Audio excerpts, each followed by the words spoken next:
On va parler aujourd'hui de l'affaire Ilan Halimi.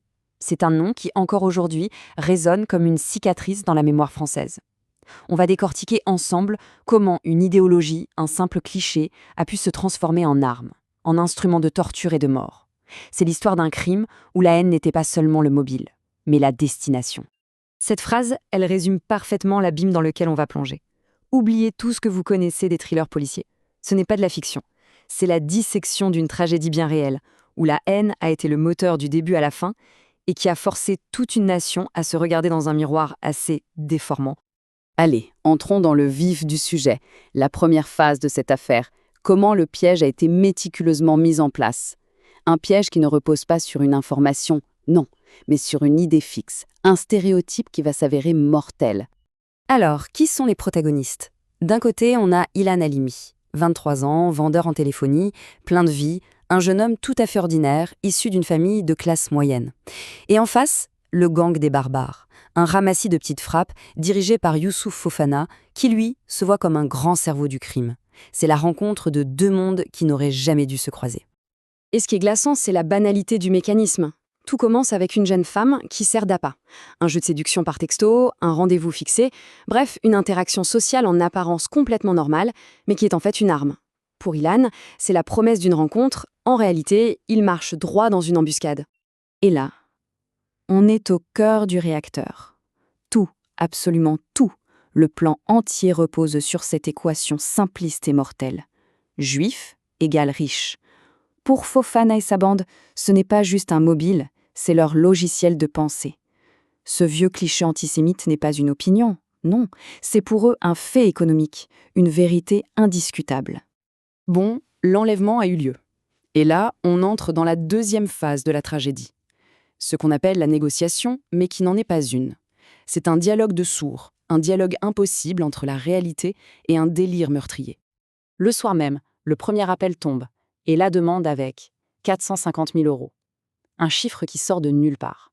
Il n'est basé sur aucune information concrète. C'est le pur produit du fantasme des ravisseurs, de leur conviction absolue que n'importe quelle famille juive possède une fortune cachée.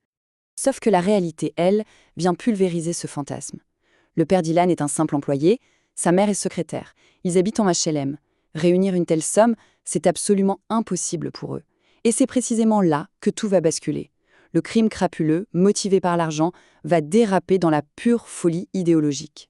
Et voilà le point de non-retour. Chaque fois que la famille essaye d'expliquer la vérité, de dire « nous n'avons pas cet argent », Fofana l'interprète d'une seule manière, c'est une ruse de juifs. Dans sa logique complètement paranoïaque, leur incapacité à payer n'est pas la preuve de leur situation modeste, mais la preuve ultime de leur avarice. La réalité ne fait que nourrir son délire et sa haine. Il faut se rendre compte de l'ampleur de la torture psychologique. Pendant 3 semaines, la famille Halimi va recevoir plus de 600 appels et messages. Fofana ne négocie plus. Il harcèle, il humilie, il envoie des photos d'Ilan torturé, il fait entendre ses cris.